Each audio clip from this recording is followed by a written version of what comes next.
are a lot of different things that make TJ Watt who he is. Among my favorite is that no matter how hard you might try to get him into a different discussion, he'll invariably end up swinging it back to the team. Good morning to you. Good Wednesday morning. I'm Dejan Kovacevic of DK Pittsburgh Sports, and this is Daily Shot of Steelers. Comes your way bright and early every weekday. If you're into hockey and or baseball, I also offer daily shots of Penguins and Pirates in the same place that you found this. No, Brandon Ayuk is not a Steeler. Not yet.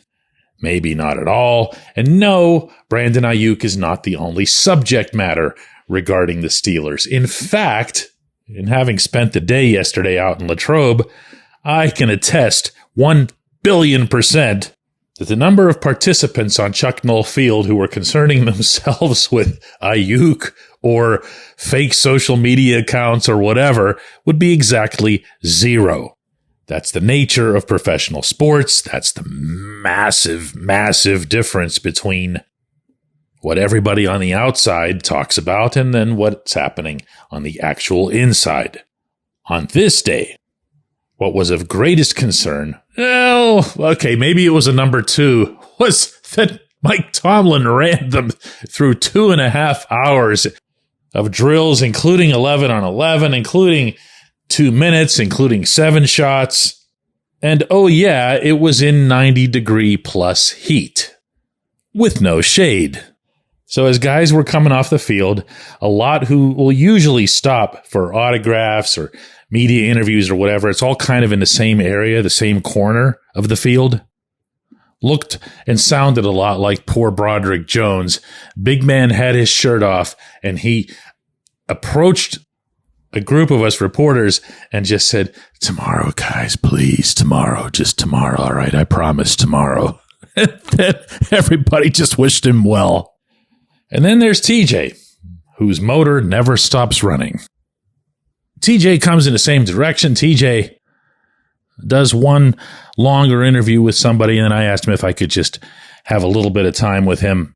He was kind enough to agree. We talked about a lot of different stuff, and I'm going to play this little slice of it for you to set up my latest example of what makes him special. I had asked him, plain and simple, if this defense, and you and I have talked about it here ourselves, can be special. And if that's the case, are there enough people anywhere talking about how special it could be? I don't know. I mean, you have more finger on the pulse than I do on that stuff, but we're just trying to get better. And I mean, today was tough in the run game, as you guys saw, but it allows those tough conversations to be had and allows us to continue to grow as a defense. We talk each and every week about stopping the run. It allows us to get after the passer, but we do have a lot of great weapons, a lot of new guys. More than anything, we're just very physical football team, and that's key to be a good defense. Dude, I set you up with the softest softball in sports journalism history, and you come back with, "Yeah, but we stunk today." I love it. But you know what? He's actually right. He's right. These types of drills, as I've been sharing with you, don't tend to tell you a whole lot. But when the other side of the football, the offense, is intent on running and shoving it down your throat and blowing you up a bunch of different ways on the ground, and then they do so, it's kind of tough to take. I almost got the sense from TJ, and we would continue talking for a while, that he wanted this called out. He wanted to put the entire defensive group on alert, because if they perform like they did yesterday, again, just in drills and whatever else, but let's say, for example, Friday night against the Texans, just a preseason game, but Houston's supposed to have their first teamers out there. I'm sure Mike Tomlin will do the same on a home setting.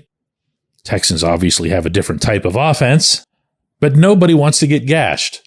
Not in preseason, not even in these drills. And they were getting gashed again and again and again.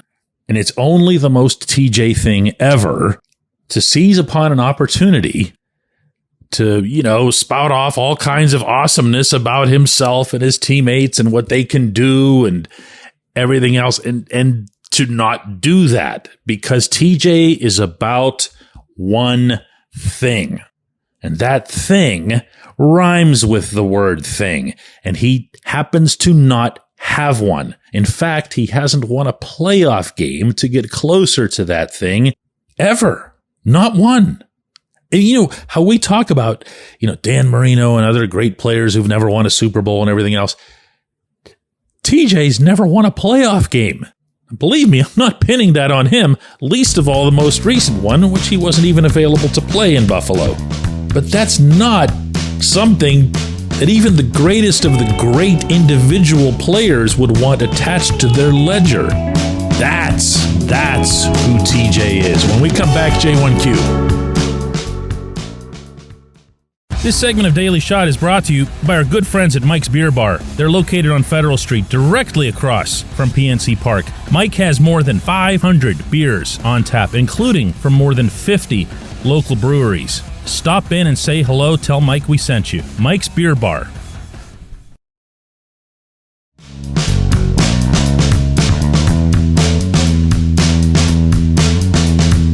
Today's J1Q comes from Ben, who says, DK, why have so many NFL owners become so quick to cave on player demand? I know the 49ers have held their ground so far with Brandon Ayuk, but it sure does seem like they're eventually going to cave to Ayuk. They don't want to exercise the control that they in fact do have.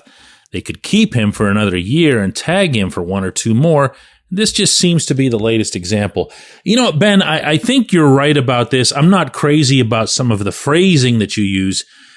You're making it sound as if the players somehow in general have the upper hand, when in fact, there's no sport like football where the reverse is more true. The owners really have it up on the players when it comes to the National Football League.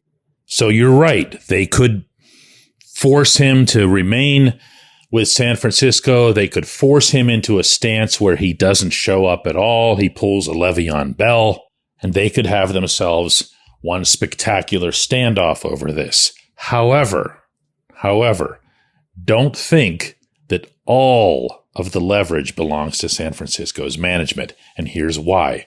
I said this on yesterday's show, and I'll say it again today.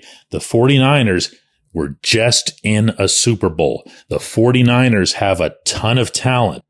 The 49ers have every reason not just to believe, but to expect they'll be back in that game again next February. As such, getting zero usage out of a prime asset doesn't exactly help the 49ers. They'd have a really, really tough time, for example, putting whatever cap savings they'd have from Ayuk to good use. Not exactly a whole lot left in the free agency class. But more than anything, I think the best way to answer your question is to steal Mike Tomlin's line about volunteers, not hostages. When Tomlin has heard from anybody in recent years, and by that I mean post-Bell, that they don't want to be here, he shows them the door. He's not negotiating, he's not discussing, he's not ruminating, he's pointing to the door. If you don't want to be a part of the Pittsburgh Steelers, if you don't want to embrace all that the franchise and the city represent, that's the door. Good luck. So whether it was Bell or LeGarrette Blount that pushed him over that, he got pushed over. I have no doubt about that whatsoever. He was pushed across the line and said, that's it. Not doing that anymore. So Kenny Pickett gets in touch with him on a Sunday evening and says, trade me. Boom, he's gone. By the way, possible episode for another day, but it's not exactly going great for Kenny at the wrong end of the Commonwealth, at least from what I see, hear, and read. And so back to Ayuk, this scenario is set up where Ayuk can call his shots. He doesn't have to go to Cleveland. Why would anyone want to go to Cleveland? We are all born with a God-given right to not go to Cleveland. Ayuk is exercising that right and not going to Cleveland.